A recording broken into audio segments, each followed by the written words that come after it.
Welcome to Lunch with the Lord. I'm Pastor Mark. We're in Joshua chapter 8. We're going to be starting verse 1 this lesson. But before we begin, Jeremiah 15:16. Thy words were found, and I did eat them, and thy word was unto me the joy and the rejoicing of my heart. Now, in verses 1 through 29 of chapter 8, we're going to be looking at the victory over Ai. Now, it must have been a little bit of a relief to see the children of Israel leave their land after they defeated Israel the first time, talking about Ai. But now Israel is back. Ai knows that another battle is coming, but this time they're a little bit more confident. As I said a number of lessons ago, Ai represents those small trials and difficulties that we really shouldn't have much problem with if we're walking close to God. The children of Israel have dealt with the sin in their camp, and God is again fighting for them and not against them. They are back at Ai, and the defeat of Ai must take place before any more advancement in the land of Canaan takes place. Now, let's read verse 1. And the Lord said unto Joshua, Fear not, neither be thou dismayed.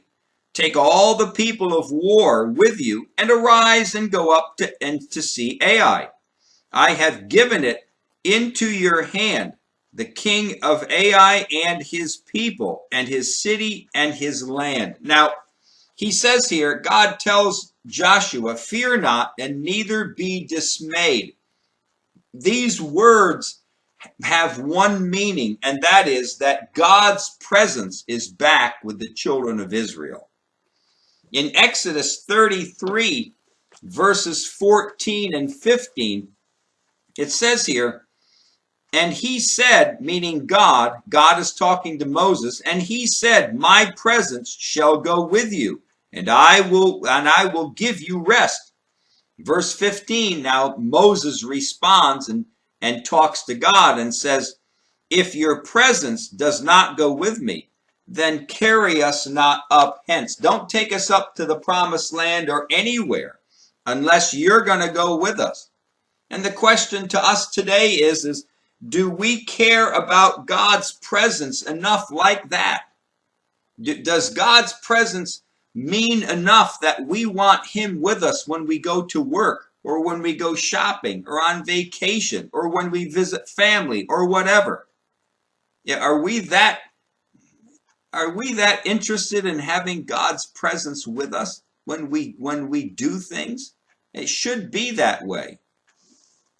Be careful of having an independent spirit. Now, God tells Joshua, take all the people of war. Take all the people of war. You know, this is a family effort. No one is to be excluded in this victory. Everyone participates. No one is to rest.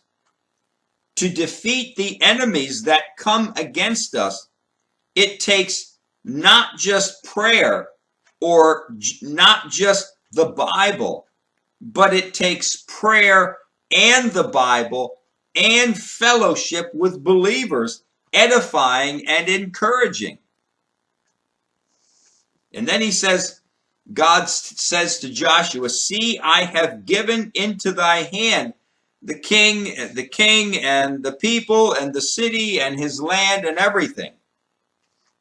God is giving them a complete victory.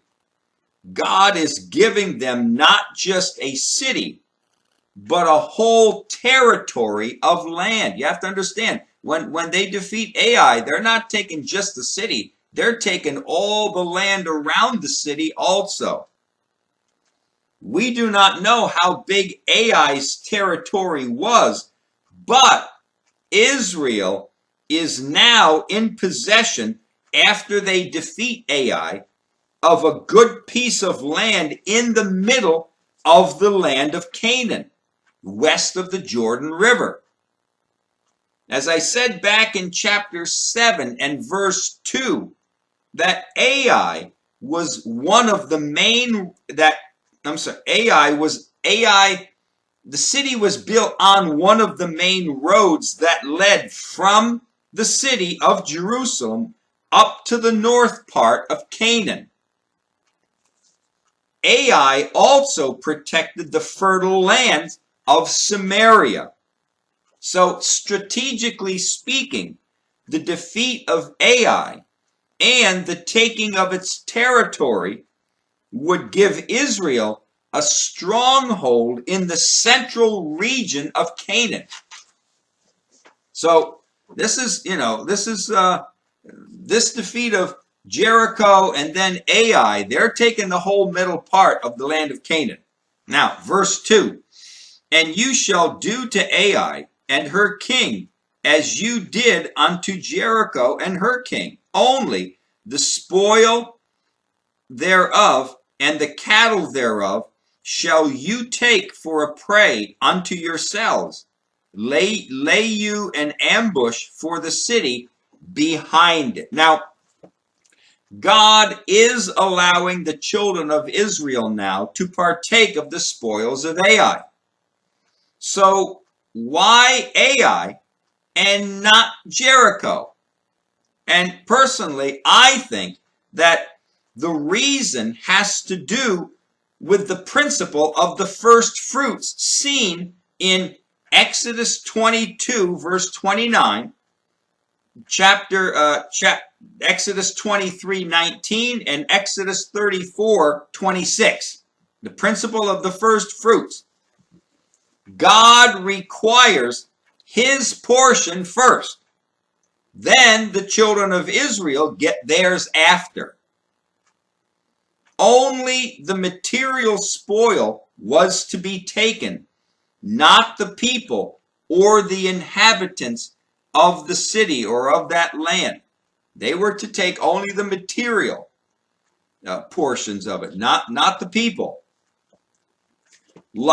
Just like with Jericho, no one came out of Ai to make peace with Israel. Again, here Ai sees them coming again, and now everyone, all of Israel's coming. But then this time their heart is probably a little harder, a little prouder, thinking, well, we can defeat them again.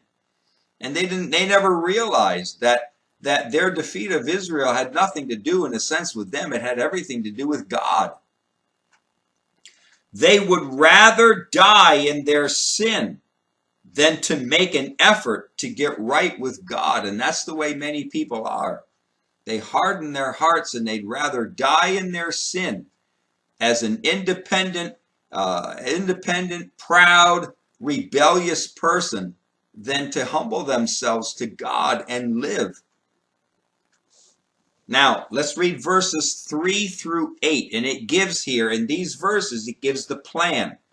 Now, so Joshua arose and all the people of war to go up against Ai. And Joshua chose out 30,000 mighty men of valor. And he sent them away by night. And he commanded them, saying, behold, you shall lie in wait against the city, even behind the city. Go not very far from the city, but be ye all ready. And I and all the people that are with me, we will approach unto the city, and it shall come to pass when they come out against us, as the first time, that we will flee before them. For they will come out after us, till we have drawn them from the city. For they will say, they flee before you, and before us, as at the first. Therefore we will flee before them. Then you shall rise up from the ambush and seize upon the city, for the Lord your God will deliver it into your hand. And it shall be when you have taken the city, that you shall set the city on fire according to the commandment of the Lord shall you do. See, I have commanded you. Now, so here in these verses, we have what the plan is concerning how they're going to attack this city. Now, in verses 9 through 29, we have the execution of the plan. So let's read verses 9 to 29. All right, and it says here, so Joshua sent them forth, and they went to lie in ambush. And they abode between Bethel and Ai on the west side of Ai. But Joshua lodged that night among the people. And Joshua arose up early in the morning, and he numbered the people, and went up, he and the elders of Israel, before the people of Ai. And all the people, even the people of war that were with him, went up, and they drew nigh, and they came before the city, and they pitched on the north side of Ai. Now there was a valley between them and Ai, and he took about 5,000 men and set them to lie in ambush between Bethel and Ai and on the west side of the city. And when they had set the people, even all the host that was on the north of the city, and their liers in wait on the west of the city, Joshua went that night into the midst of the valley. And it came to pass, when the king of Ai saw it, that they hasted, and they rose up early, and the men of the city went out against Israel to battle, he and all his people, at a time appointed before the plain. But he did not know that there were liers in ambush against him behind the city. So, and Joshua and all in Israel made as if they were beaten before them, and they fled by the way of the wilderness. And all the people that were in Ai were called together and to pursue after them, and they pursued after Joshua, and they were drawn away from the city. And there was not a man left in Ai or Bethel that went not out after Israel, and they left the city open and pursued after Israel. And the Lord said unto Joshua, stretch out your spear that is in your hand toward Ai, for I will give it into your hand. And Joshua stretched out the spear that was in his hand toward the city, and the ambush arose quickly out of the place.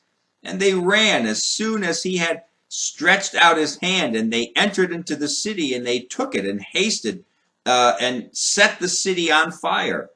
And when the men of Ai looked behind them, they saw, and behold, the smoke of the city ascended up to heaven. And they had no power to flee this way or that way. And the people turned back upon the pursuers. And when Joshua and all the Israel saw that the ambush had taken the city, and that the smoke of the city ascended, then they turned again, and they slew the men of Ai. And the other issued out of the city against them. So they were in the midst of Israel, some on this side and some on that side. And they smote them, so that they let none of them remain or escape. And the king of Ai, they took alive and brought him to Joshua. And it came to pass, when Israel had made an end of slaying all the inhabitants of Ai in the field, in the wilderness, wherein they chased them, and when they had all fallen on the edge of the sword, until they were consumed, that all the Israelites returned unto Ai, and smote it with the edge of the sword. And so it was that all that fell that day, both of men and women, were 12,000, even all the men of Ai. For Joshua drew not his hand back, wherewith he stretched out the spear until he had utterly destroyed all the inhabitants of Ai. Only the cattle and the spoil of all of that city Israel took for a prey unto themselves, according unto the word of the Lord, which he had commanded Joshua.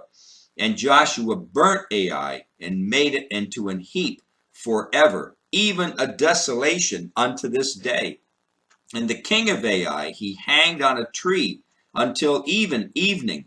And as soon as the sun was down, Joshua commanded that they should take his carcass down from the tree and cast it at the entering of the gate of the city, and raise thereon a great heap of stones that remains unto this day. Now, let's look at a couple of verses of scripture in this passage.